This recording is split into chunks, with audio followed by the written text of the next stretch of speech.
예, 오늘날은 기독교에 대한 반감이 그 어느 때보다도 아주 높아져 있는 시대입니다. 여러 가지 이유가 있겠지만 가장 큰 이유는 잘못된 신앙관을 가진 일부 신자들의 악영향 때문이 아닌가 싶습니다. 왜 똑같은 성경을 읽고 또 주일이면 똑같이 하나님께 나와서 예배를 드리는데 그들의 행동은 우리와 다른 것일까요? 그것은 예수님을 믿지만 자기 나름대로 왜곡해서 믿기 때문입니다. 신앙생활에 있어 가장 중요한 것은 얼마나 오랫동안 신앙생활했냐 그것이 아닙니다. 바로 예수님을 어떤 분으로 믿고 따르는가 이것이 중요합니다. 아무리 신앙 연륜이 짧더라도 예수님을 바로 알고 고백하는 그 사람이 바로 참 그리스도인이요 구원을 받은 하나님의 백성입니다. 자, 예수님은 제자들을 부르신 후에 예수님이 어떤 분이신가를 알려주기 위해 2년 반 동안 그들과 함께 동고동락하셨습니다. 옆에서 예수님이 무엇을 말씀하신지 또 예수님이 어떻게 해서 행하신지 지켜보고 예수님이 어떤 분이신가를 깨닫도록 도와주셨습니다. 그리고 이제 때가 되매 예수님께서는 제자들에게 예수님이 어떤 분이 되는가를 고백하도록 하십니다.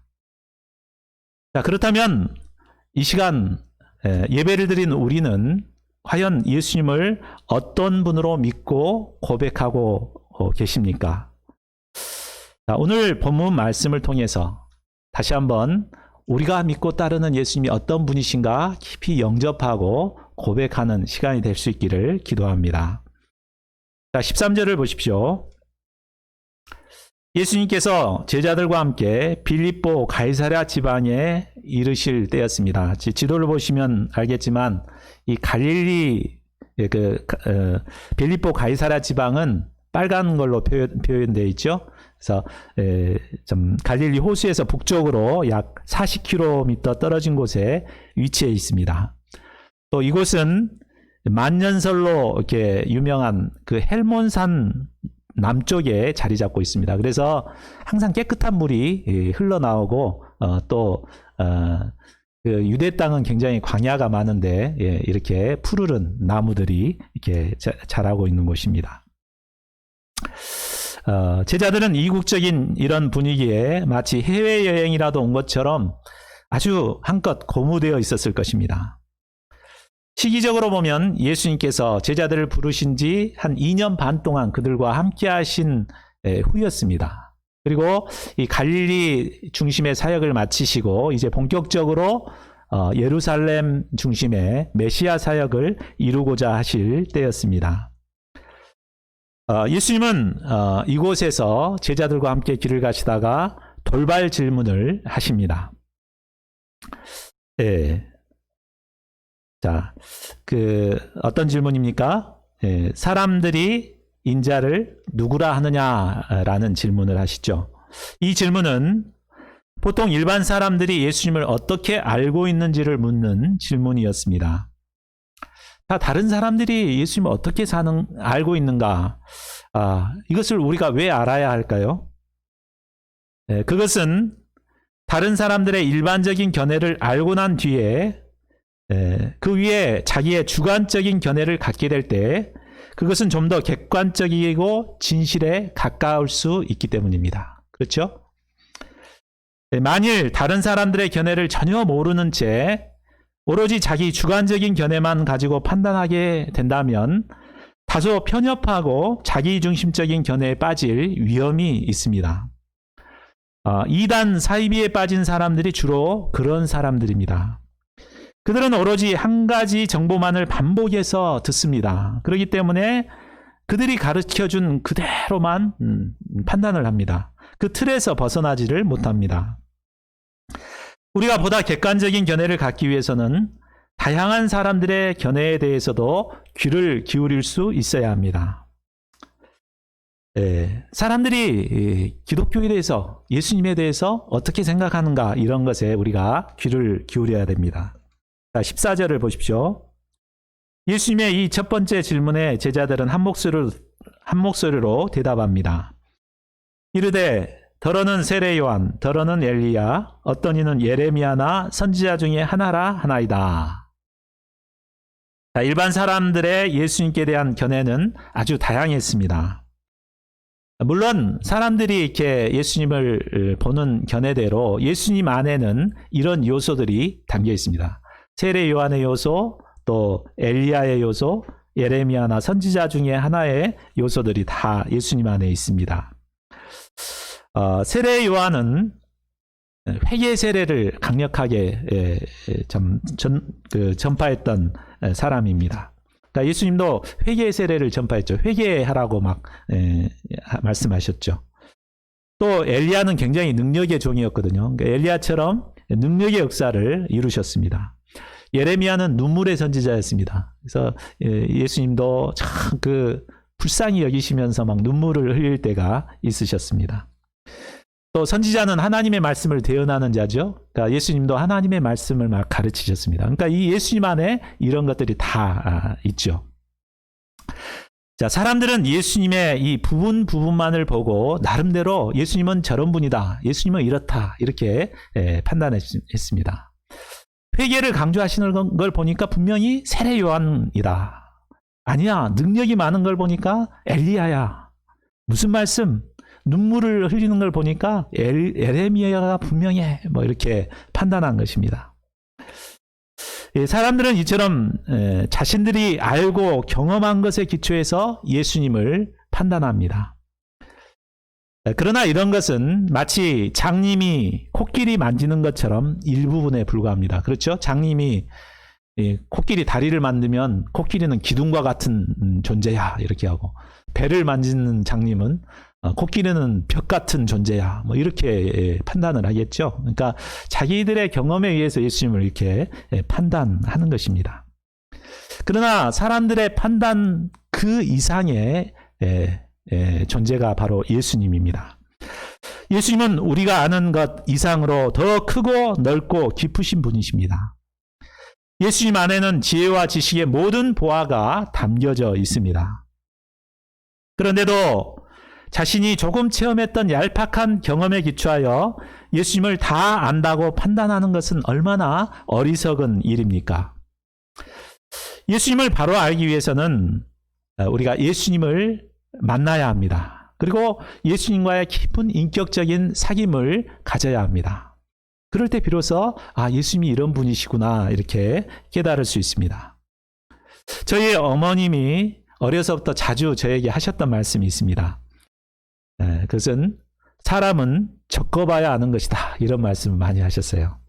그리고 제가 결혼을 했을 때 사회자가 저희 어머님에게 며느님 마음에 드세요? 이렇게 질문을 하셨어요. 그러니까 그때도 저 어머님은 겪어봐야 알지요, 뭐 이렇게 대답하셨습니다. 그러니까 사람은 겪어봐야 합니다. 누가 막 저 사람 저렇다 이렇게 이 얘기한다고 해서 그 사람이 아니죠. 내가 직접 만나보고 겪어보고 그래야 그 사람을 바로 알 수 있습니다. 이 때문에 예수님께서는 제자들이 직접 옆에서 예수님을 겪어볼 수 있도록 2년 반 동안 그들을 데리고 다니면서 예수님이 어떤 분이신가를 보여주셨습니다. 자, 그렇다면 2년 반 동안 예수님과 함께했던 제자들의 견해는 어떠할까요? 예수님은 계속해서 두 번째 질문을 하십니다. 15절을 보십시오. 너희는 나를 누구라 하느냐? 자, 이 질문은 다른 사람들은 다양하게 생각할지라도 너희는 과연 예수님을 어떤 분으로 알고 있느냐라는 질문입니다. 그들이 지금껏 겪어보았던 예수님은 과연 어떤 분이신가? 바로 주관적이고 개인적인 견해를 물어본 것입니다. 제자들도 처음부터 예수님에 대해서 바로 알지는 못했습니다. 제자들은 처음 예수님의 부르심을 받고 이제 2년 반 동안 계속 예수님과 함께 다니심으로 예수님을 옆에서 지켜보았습니다. 예수님께서 주옥과 같은 산상수훈의 말씀을 이렇게 전하시는 것도 들었습니다. 수많은 병자를 고치고 귀신을 쫓아내고 죽은 자도 살리는 것을 직접 보았습니다. 또한 말씀 한마디로 거친 광풍을 잠잠하게 하시고 물 위를 걸으시고 오병이어로 남자만 5천 명이나 되는 무리들도 배불리 먹이시는 것을 보았습니다. 지난 2년 반 동안 예수님은 자신이 어떤 자인가를 제자들에게 다 보여주시고 난 다음에 이런 질문을 하신 것입니다. 자, 그러면 이 질문에 대한 제자들의 대답이 무엇입니까? 16절을 보십시오. 예수님의 질문이 끝나기 무섭게 베드로가 재빨리 대답합니다. 우리 같이 한번 읽어볼까요? 16절 시작. 시몬 베드로가 대답하여 이르되 주는 그리스도시요 살아계신 하나님의 아들이시니이다. 자, 여기서 그리스도라는 말은 헬라어로 기름 부음을 받은 자라는 뜻입니다. 그 헬라의 원문에 보면은 그리스도라는 단어하고 하나님의 아들이라는 단어 사이에 호라는 관사가 쓰여 있습니다. 그러니까 그 그리스도입니다. 이런 뜻이거든요. 그 그리스도. 어떤 그리스도라는 거예요? 바로 구약 성경에 예언된 그 그리스도입니다. 이런 고백인 것입니다. 우리가 구약 성경을 보면 기름을 부어서 세운 자들이 있습니다. 어떤 사람들을 세웠죠? 왕을 세울 때 기름을 부어서 세웠고, 또 제사장을 세울 때 기름을 부어서 세웠고, 선지자들을 세울 때 기름을 부어서 세웠습니다. 그리고 구약 성경에 보면 우리의 왕이요 제사장이요 선지자가 되실 그리스도를 보내주실 것을 또 약속하고 있습니다. 네. 우리는 죄인들이기 때문에 죄에서 구원할 제사장과 같은 분이 필요합니다. 그리고 하나님의 말씀을 전해줄 선지자와 같은 분이 필요합니다. 그리고 우리를 영원토록 다스려줄 왕이 필요하죠. 그래서 하나님께서는 이 그리스도를 주실 것을 약속하셨는데 바로 예수님이 그 그리스도이십니다. 이런 고백을 한 것입니다. 왕은 우리를 다스려주는 분입니다. 제사장은 우리의 죄 문제를 해결해 주시고 선지자는 하나님의 말씀을 우리에게 가르쳐 주시는 분이십니다. 바로 예수님께서는 우리의 모든 죄를 사해 주시고 하나님의 말씀을 가르치시고 또 우리를 영원토록 다스려 주시는 왕이 되신다라는 고백입니다. 또한 베드로는 예수님을 살아계신 하나님의 아들이시라고 고백합니다. 여기서 살아계시다는 말은 영원히 살아계시다라는 의미로서 영존하신 하나님으로서의 신성을 가지셨음을 고백하는 말입니다. 예수님이 제사장으로서 우리의 죄를 해결해 주시는 분이시라고 하는데 인간이 인간의 죄를 해결할 수 없죠. 그러니까 하나님만이 우리의 인간의 죄를 해결할 수 있는 분입니다. 근데 하나님의 아들이신 예수님께서 아무런 죄가 없으신 예수님께서 우리의 죄를 사하시기 위해서 인간의 몸을 입고 이 땅에 오셨습니다. 그리고 십자가에 달려 친히 죽으심으로 우리의 죄 문제를 해결해 주셨습니다. 뿐만 아니라 사흘 만에 부활하심으로 우리의 사망 권세에서 우리를 건져내시고 또 영원토록 왕으로서 다스려 주시는 분이십니다. 베드로는 예수님이 그리스도요 살아계신 하나님이라고 고백을 한 것입니다. 물론 베드로도 처음부터 이 사실을 깨닫게 된 것은 아니었습니다. 그가 처음 예수님을 만날 때는 동생인 안드레 전도로 예수님께 나왔습니다. 예수님께서는 그에게 소망을 두시고 장차 베드로로 반석으로 키우시고자 베드로라는 이름을 지어주셨습니다. 그러나 그는 예수님을 잘 따르지 않았습니다. 장모가 아프다고 그냥 교회도 안 나가버리고 또 그냥 다시 물고기 낚는 어부의 삶을 살았습니다. 그러다가 밤새 그 물고기 한 마리 잡지 못하고 허탈한 마음으로 그물을 싣고 있을 때 예수님께서 그에게 다가오셔서 깊은 데로 가서 그물을 내려 고기를 잡으라고 명령하십니다. 그는 도저히 순종하기 어려웠지만 그 말씀에 순종해서 깊은 데로 가서 그물을 내려 고기를 잡습니다. 이때 그물이 찢어질 만큼 많은 고기를 낚게 되고 이것을 통해서 예수님이 어떤 분이신가 깨닫게 되고 예수님을 따르는 삶을 살게 됩니다.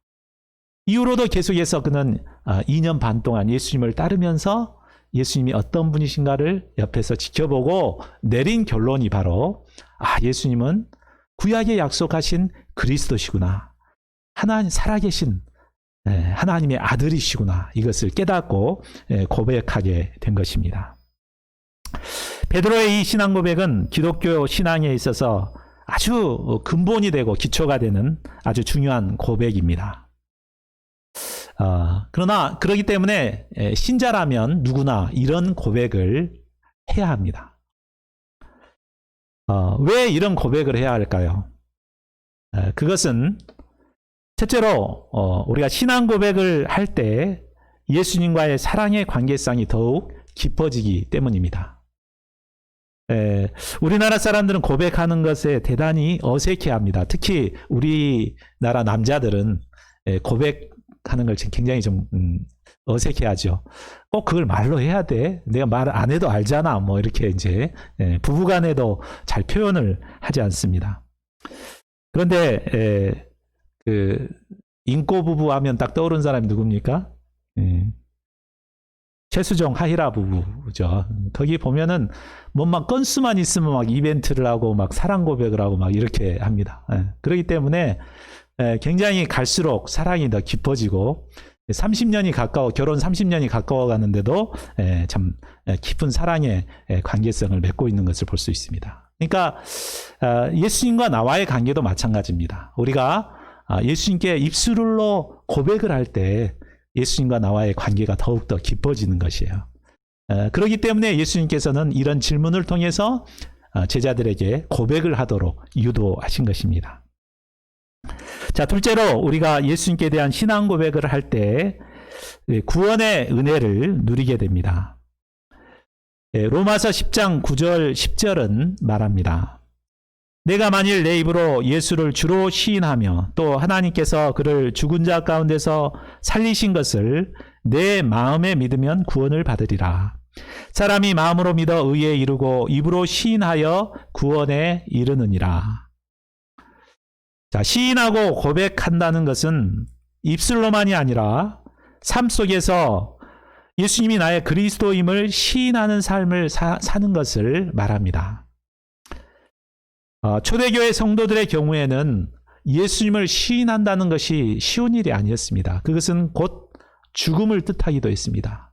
예수님, 나는 크리스찬이라고 고백을 하는 순간 사회의 일원에서 쫓겨나가고 심지어는 화형을 당하기도 하였습니다. 그런데도 당시 신자들은 이런 위협을 감수하면서까지도 그리스도로 고백하는 삶을 살았습니다. 그런데 오늘날은 어떠합니까?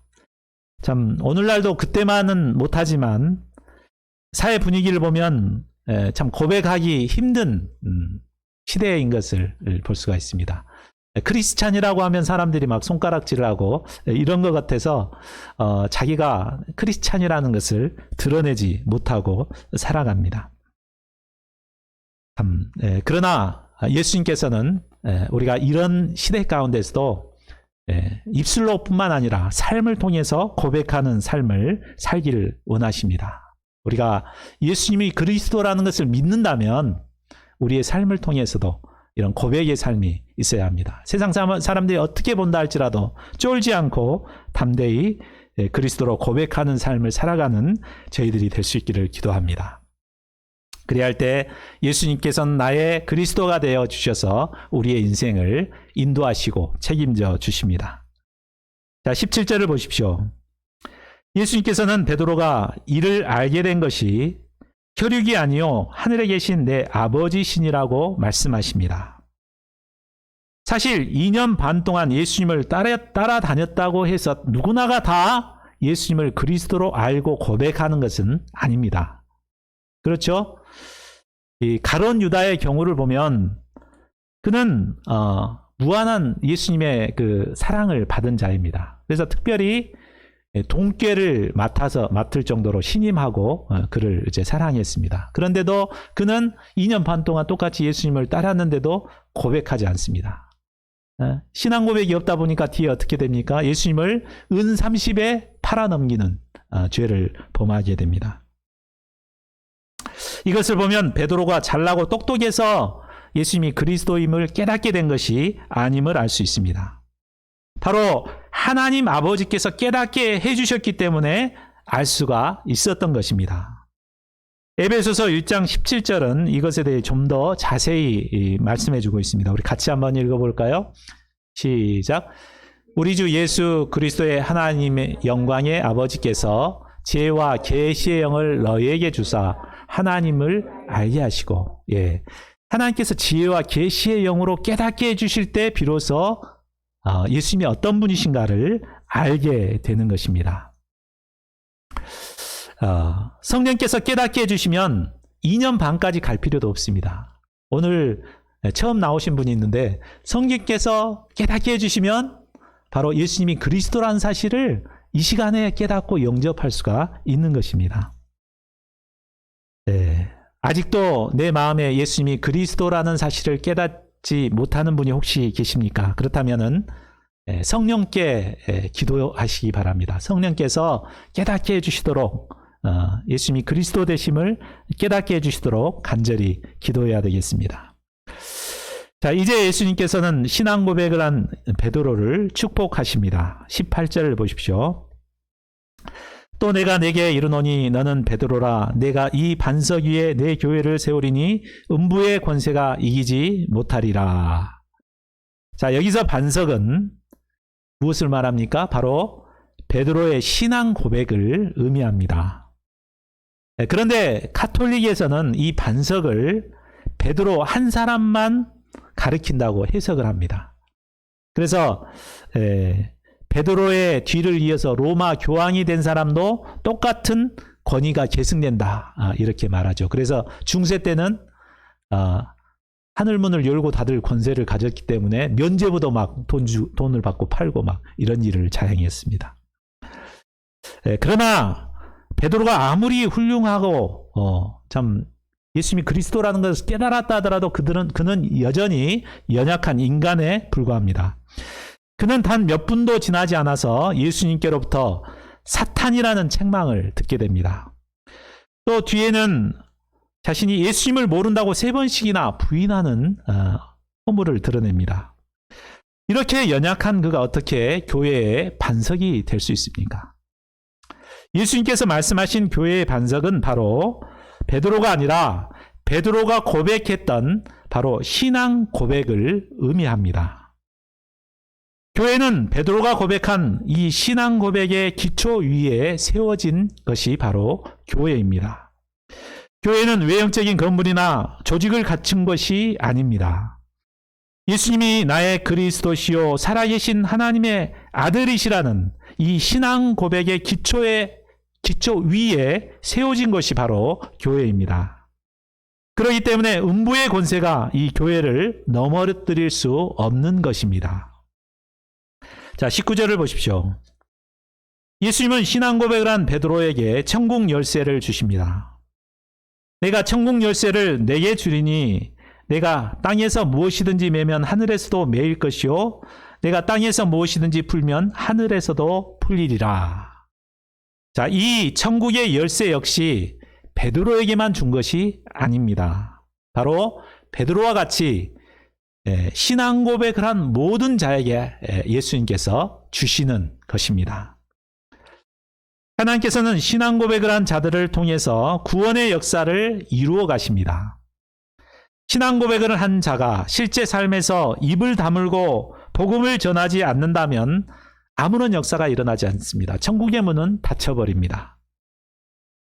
그러나 입을 열어 복음을 전하면 하늘의 문이 열리고 구원의 역사가 이루어지게 됩니다. 이처럼 신앙 고백을 한 신자들은 보통 사람들이 아닙니다. 천국의 열쇠를 가진 사람들입니다. 저희 모두가 저희가 가진 이 특권을 잘 사용해서 많은 사람들을 구원하는 역사를 이룰 수 있기를 기도합니다. 자, 이제 예수님께서는 그리스도로서 감당해야 될 일이 무엇인가를 비로소 제자들에게 가르쳐 주십니다. 자, 21절을 우리 같이 읽겠습니다. 시작. 이때로부터 예수 그리스도께서 자기가 예루살렘에 올라가 장로들과 대제사장들과 서기관들에게 많은 고난을 받고 죽임을 당하고 제3일에 살아나야 할 것을 제자들에게 비로소 나타내시니. 자, 영어 성경에 보면 이 must라는 단어가 2번이나 반복되어 나오고 있습니다. 네. 이 말은 이 일이 그리스도께서 반드시 겪어야 할 과정임을 강조해서 말하고 있습니다. 이렇게 강조한 이유는 당시 많은 사람들이 그리스도 메시아관이 잘못되어 있었습니다. 그리스도가 왕이 돼가지고 정치적으로 막 로마를 물리치고 다스려줄 그런 그리스도로 생각을 했습니다. 근데 그게 아니다. 그리스도는 반드시 이러이러한 과정을 겪어야 한다. 이렇게 해서 제자들에게 그것을 가르쳐 주신 것입니다. 하나님께서는 구약의 선지자들을 통해 바로 죄와 죽음의 고통 속에 방황하는 영혼들을 구원할 그리스도를 약속해 주셨습니다. 그리스도이신 예수님께서 하실 일은 바로 우리를 죄에서 구원하실 일입니다. 근데 참 죄에는 대가가 따르기 때문에 누군가가 그 대가를 치러야 되는데 바로 예수님께서, 아무런 죄가 없으신 예수님께서 그 대가를 대신 치르시고자 하신 것입니다. 이 때문에 예수님께서는 하늘 보좌를 버리시고 인간의 몸을 입고 이 땅에 오셨습니다. 그리고 모든 인류의 죄를 혼자 짊어지시고 고난을 받으시고 결국 십자가에 못 박혀 죽게 됩니다. 이를 통해서 누구든지 예수님의 십자가의 구속의 사랑을 믿고 영접하는 자들에게는 구원의 은혜, 사죄의 은혜를 베푸십니다. 또한 예수님은 죽은 후 3일 만에 사망 권세를 파하시고 부활하심으로 우리 죽음 문제를 해결하시고 부활의 소망을 주십니다. 이를 통해서 인간의 근본 문제인 이 죄와 죽음의 문제를 해결하신 그리스도가 되십니다. 자, 그러면 이 말씀을 들은 베드로의 반응이 어떠했습니까? 22절을 보십시오. 베드로는 예수님을 붙들고 항변했습니다. 이 항변했다는 말이 원문에 보면 책망했다 이런 말로 나옵니다. 그냥 감히 예수님을 붙들고 막 예수님을 책망한 거예요. 주여 그리 마옵소서, 이 일이 결코 주께 미치지 아니하리이다. 베드로는 예수님이 고난받아 죽는다는 말을 받아들일 수가 없었습니다. 그래서 예수님을 책망하면서까지 말렸습니다. 그러면 베드로가 예수님을 이처럼 예민하게 말린 이유가 무엇입니까? 바로 고난을 받기 싫기 때문입니다. 그렇죠? 베드로가 예수님을 지금 고생하면서 따른 이유가 뭡니까? 예수님이 왕이 되면 자기도 한 자리 차지하려고 그런 마음 가운데 고난을 지금 감당하고 있는데 세상에 죽는다 그러니까 얼마나 참 억장이 무너지겠습니까? 그래서 예수님께 막 그래서는 안 된다고, 그런 일은 있어서도 안 된다고 막 이렇게 책망하면서 말렸습니다. 그런데 베드로의 이런 인간적인 생각은 예수님께 시험이 되고 예수님의 역사를 방해하는 사건이 되어버렸습니다. 이때 예수님은 베드로를 심하게 책망하십니다. 23절을 보십시오. 사탄아 내 뒤로 물러가라. 너는 나를 넘어지게 하는 자로다. 내가 하나님의 일을 생각하지 아니하고 도리어 사람의 일을 생각하는도다. 베드로의 문제는 하나님의 일을 생각하지 않고 사람의 일만 생각했던 것입니다. 사람의 생각이 아무리 선한 의도에서 한 생각이라 할지라도 그것은 바로 사탄의 생각이 될 수 있습니다. 우리는 여기서 사탄이 우리에게 어떻게 역사하는가를 생각해 볼 수 있습니다. 사탄이 우리에게 역사합니다. 근데 어떻게 역사할까요? 첫째로 사탄은 우리의 생각을 통해서 역사합니다. 우리가 만화책을 보면 사탄 마귀가 이렇게 뿔 달리고 시커멓고 꼬리에 화살표가 있고 이런 모습으로 그려집니다. 그러나 사탄은 영물이기 때문에 우리의 눈에 전혀 보이지 않습니다. 다만 생각을 통해서 우리에게 은밀하게 역사합니다. 그러니까 우리가 하는 생각들 속에 바로 사탄의 생각이 있습니다. 그러니까 우리가 생각하는 이 생각이 내 생각이라고 생각하지 말고 이 사탄의 생각이 무엇인가 우리가 이것을 분석하고 분별할 수 있어야 합니다. 둘째로 사탄은 우리에게 끊임없이 사람의 일만 생각하게 합니다. 사탄은 처음부터 죄를 짓도록 역사하지 않습니다. 하나님의 일을 생각지 않고 계속해서 인간적인 생각만 하도록 역사합니다. 야, 너 좀 하나님 편에 생각하지 말고 참 인간적으로 한번 생각해 봐봐. 이번만큼 한번 좀 인간적으로 생각해 봐봐. 어떤 게 너한테 도움이 되겠냐? 어떤 게 너한테 유익하겠냐? 이렇게 막 인간적인 생각을 계속 하도록 역사합니다. 그리고 하나님 편에서 부르심이나 사명 같은 것은 전혀 생각하지 않고 자신에게 무엇이 편하고 어떻게 유익이 되는가 이것만을 생각하도록 합니다. 그렇게 되면 결국 우리는 사탄의 생각에 사로잡히게 되고 결국 사탄에게 쓰임받을 수밖에 없게 됩니다.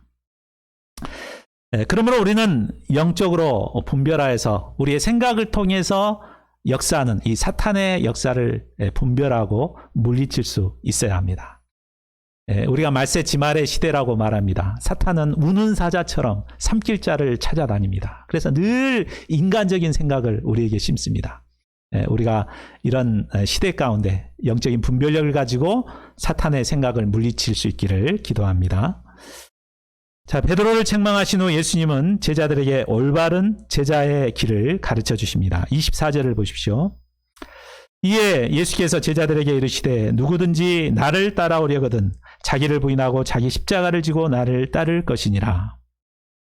예수님께서 누구든지라고 강조하신 것은 예수님을 따르는 모든 자들에게 해당되는 말씀임을 말해줍니다.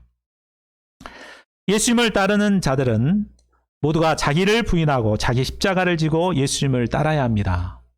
왜 그렇습니까?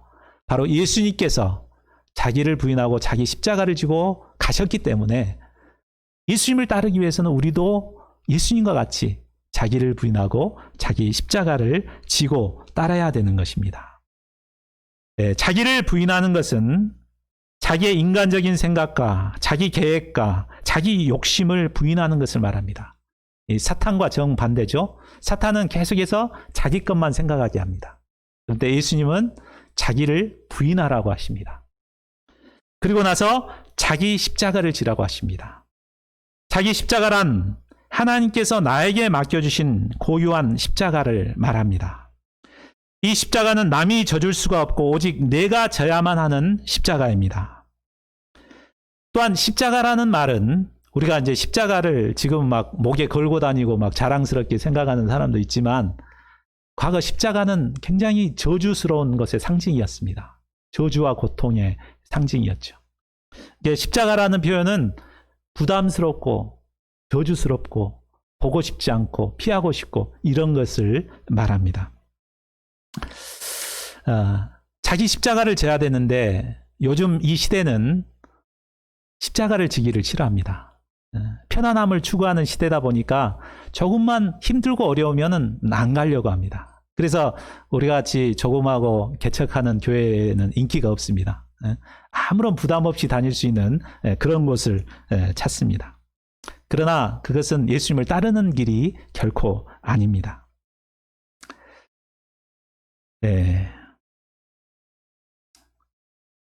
그러나 우리가 편한 길이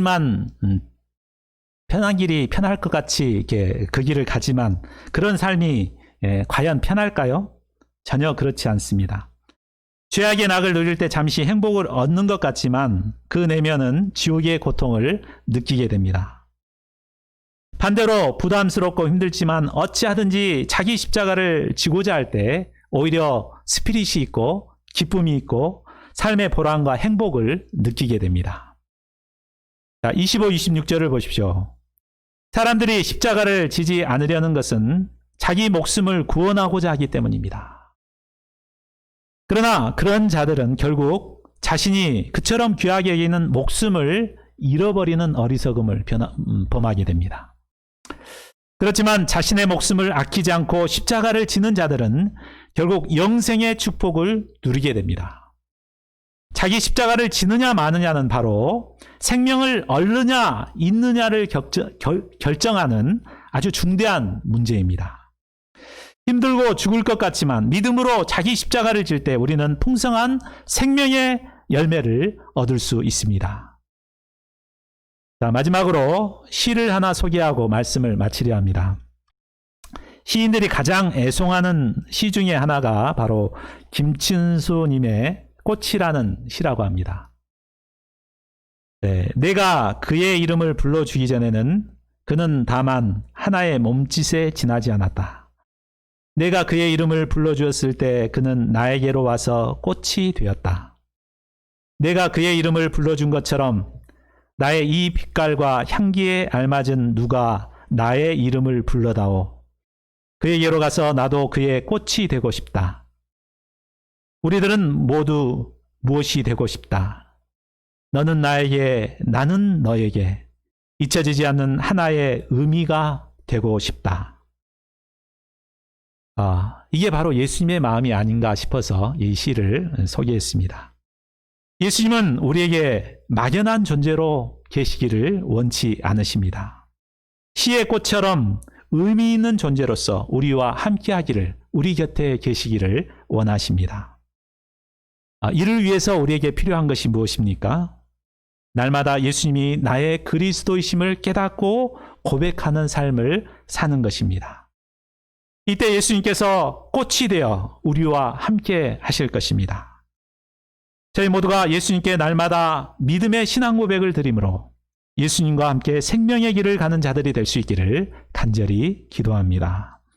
요 절 말씀 읽고 우리 함께 기도하겠습니다. 시작. 이르시되 너희는 나를 누구라 하느냐? 시몬 베드로가 대답하여 이르되 주는 그리스도시요 살아계신 하나님의 아들이시니이다.